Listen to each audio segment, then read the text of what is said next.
সময়টা অনেক খারাপ যাচ্ছে শেখ হাসিনার।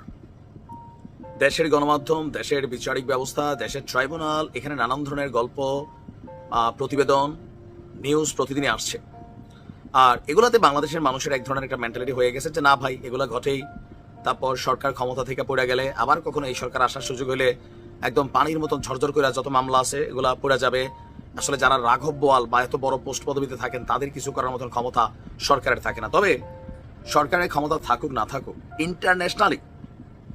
ইন্টারন্যাশনালি শেখ হাসিনার কিন্তু একটা বাটে পড়ে গেছেন। আর এই খেলাটা এমন একটা সময় ঘটছে যে আপনার কি বলা হয় যে জাতিসংঘ একটা তদন্ত প্রতিবেদন দিয়েছিল, খেয়াল আছে?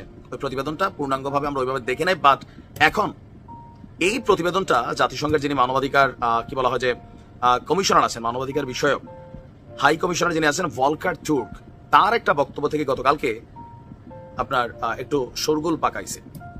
তবে তারা যে দাবিটা করছে জাতিসংঘ, যে তারা মৃত্যুদণ্ড চায় না, তবে বিচার চায়, মানে তাদের বক্তব্য মৃত্যুদণ্ড অ্যাপ্লাই করা যাবে না, বিচার হওয়া উচিত। কাদের? জুলাই গণঅভ্যুত্থানের সময় আন্দোলনকারী এবং সমর্থকদের উপর মানবতা বিরোধী অপরাধ ঘটেছে। আর এটা কে করেছে? আওয়ামী লীগ সরকার। গুরুতর মানবাধিকার লঙ্ঘন করেছেন তৎকালীন সরকারের কর্মকর্তা, আইন শৃঙ্খলা রক্ষাকারী বাহিনী, গোয়েন্দা এবং ক্ষমতাসীন দলের সদস্যরা। তাদের সুনির্দিষ্ট উদ্দেশ্য ছিল আন্দোলনকে দমন করা এবং আওয়ামী লীগ সরকারকে ক্ষমতায় টিকিয়ে রাখা। আর এগুলোর মধ্যে যারা জড়িত তাদের প্রত্যেকের সুবিচার নিশ্চিত করা প্রয়োজন বলেছেন জাতিসংঘের মানবাধিকার বিষয়ক হাই কমিশনার ভলকার তুর্ক। গতকালকে আপনার জেনেভায় জাতিসংঘের মানবাধিকার বিষয়ক কার্যালয়ে যে কাউন্সিল ছিল, সেই কাউন্সিলের 55তম অধিবেশনে তিনি বলেছেন বাংলাদেশে 2024 সালের 1 জুলাই থেকে 15 আগস্ট পর্যন্ত মানবাধিকার লঙ্ঘন নিয়ে জাতিসংঘের তথ্যানুসন্ধান দলের যে প্রতিবেদন, সেটার বিষয়বস্তু উপস্থাপন করেছেন ভলকার তুর্ক। তিনি বলছেন বাংলাদেশে পদ্ধতিগতভাবে গুরুতর মানবাধিকার লঙ্ঘন করা হয়েছে। শতাধিক বিচার বহির্ভূত হত্যা, নির্বিচারে গ্রেপ্তার, নারী শিশুদের নির্যাতন, বিরোধীদের নির্যাতন, সহিংসতা চালানো হয়েছে। মানবাধিকার লঙ্ঘনের উদ্দেশ্য ছিল আন্দোলন দমন করা এবং সরকারকে ক্ষমতায় টিকিয়ে রাখার। সবকিছু হয়েছে আওয়ামী লীগের নেতৃত্ব এবং জ্যেষ্ঠ নিরাপত্তা কর্মকর্তাদের নির্দেশনায়।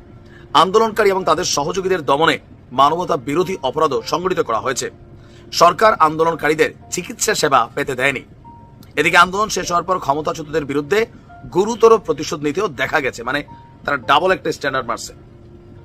আওয়ামী লীগ মানবাধিকার লঙ্ঘন করছে, তো এখনকার সরকার কি বৈশা বৈশা দুধ দিয়া সর দিয়া ভাত খাওয়াচ্ছে? না, এই সরকার ক্ষমতায় আসার পরেও আপনার যারা ক্ষমতাচ্যুতি হয়েছে 5 আগস্টের পর আগের সরকারের সমর্থক, পুলিশ এবং সংখ্যালঘুদের উপর গুরুতর প্রতিশোধ দিতে দেখা গেছে। জাতিসংঘের এই রিপোর্টটা ডক্টর ইউনূসকে এখানে কিন্তু একটা লারা দিয়া গেছে, এই যে সংখ্যালঘুদের উপর গুরুতর প্রতিশোধ। কিসের? পলিটিক্যালি সেটা তো বলা নাই, যে সংখ্যালঘু, যেটা পাকিস্তান, ভারত বলছে, আমেরিকা বলছে, বিভিন্ন মানবাধিকার সংগঠনগুলো বলছে।